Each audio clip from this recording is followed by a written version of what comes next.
So, UFC 249 happened. Thank goodness. I did not believe it would happen. I needed to see the first fight, which was Ryan Spann versus Sam Alvey. I needed to see some leather being thrown, some grappling being incorporated, a referee, Bruce Buffer, the announcers, everything in place. And it did happen. Oh my goodness. And it was an amazing card. It was missing the fans. And I disagree with Ariel Helwani on that. We'll get to that and more. But what an amazing event. It came together. Jacare Souza, Ronaldo Souza, tested positive, not for steroids, which I wonder what would have made more headlines if he tested positive for steroids, which he didn't, but he tested positive for COVID-19, which he did. And that made a ton of headlines. It actually made so many headlines that CBS Sports Radio asked me to come on for a national radio spot to talk about the situation. And I had a simple answer. What does this affect? And I go, the money, nothing. The money will continue to roll on. The UFC will do everything in their power even more extensively to make sure the event goes forward. Jacare tested positive for COVID-19. Remember, he's a former Strikeforce belt contender against Luke Rockhold, Gegard Mousasi. He has fought the who's who in Strikeforce and UFC. He's a formidable middleweight and sometimes light heavyweight. Jacare is a legend inside of mixed martial arts and one of the best jiu-jitsu practitioners of all time, and arguably the best jiu-jitsu practitioner in mixed martial arts history. So he's respectable. I'm sure he's frustrated that he tested positive for COVID-19 and his fight didn't come to fruition against Queens native Uriah Hall, but the fight will be rescheduled. Something will happen. Somebody will get paid and compensated. It's unfortunate that he couldn't fight, but what was fortunate is that Dana White pushed through and got us back to some type of normalcy, which was UFC 249 and a fight event, essentially. This fight event was supposed to take place April 18th inside the Barclays Center. It was going to be one of the biggest pay-per-views, one of the biggest mixed martial arts events in MMA history. Khabib Nurmagomedov, undefeated in the UFC, undefeated overall, was taking on Tony Ferguson, undefeated in the last 8 years. His last loss was to Michael Johnson, I believe, in the Ultimate Fighter finale. And since then, he's been on a tear at 170 and 155. And one thing I do have to give Ariel Helwani credit for was he was concerned about Tony Ferguson making weight on April 17th, which was the original date that Tony Ferguson had to weigh in for the UFC 249 card in Brooklyn, New York. We all know what happened, and the pandemic happened, and life got paused. Tony Ferguson, being the insane, savage warrior that steps into a cage for a day job, he decided to make weight there was no reason for him to make weight, and even posted on social media, even if he was down to 158 pounds, which is 3 pounds off the limit, he didn't have to post it. He probably still would have. But he posted that he made the weight April 17th, the day before the original scheduled fight. Ariel Helwani was saying he doesn't believe it's smart, doesn't see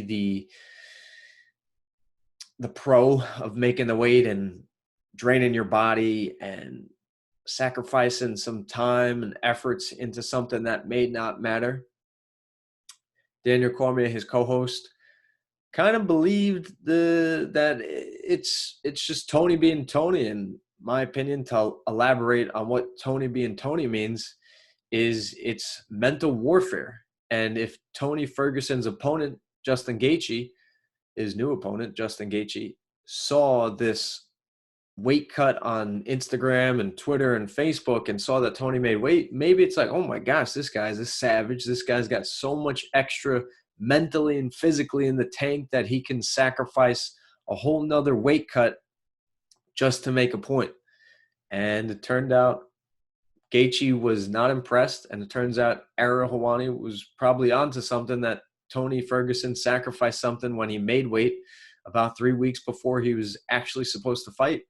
So he made weight twice, the 155-pound limit, twice within 3 weeks.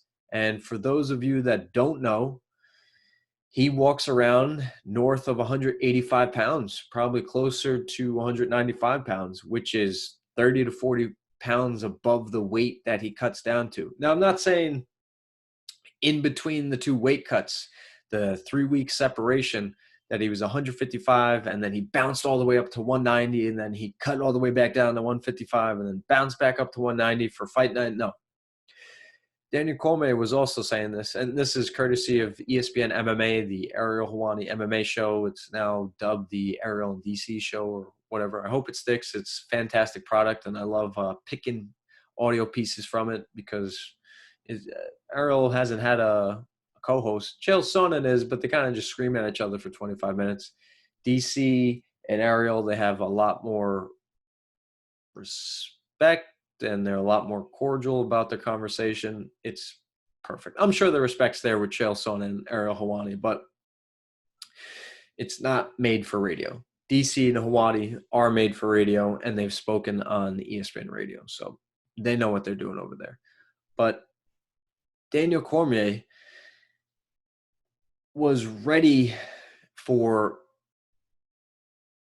Tony Ferguson to show up on fight night and be Tony Ferguson, but there was something missing in there, and it showed. His body looked bad. It looked drained. It looked emaciated. Tony Ferguson was not being Tony Ferguson. He was a depreciated form of Tony Ferguson. And what I was alluding to about a minute ago, Ferguson, in between the weight cut, I'm sure did not bounce back up to north of 180 pounds. DC was also saying this on a show with Helwani, that he probably floated back up 15 to 20 pounds in the 170s. And he was reasserting to Helwani that wrestlers do this all the time. They have to make weight every week, and it's never an off week when you're in a wrestling season for college or for high school, and that this was just another walk in the park for Ferguson.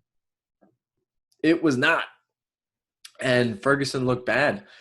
When you cut that much weight, and I haven't cut more than 15 pounds, but when you're cutting down from 20, 25, 30 pounds, it can take a toll on you. And if you're not fighting the next day, when you're probably still in the clear in terms of catching something, whether it's mono or the flu, you can still perform pretty well.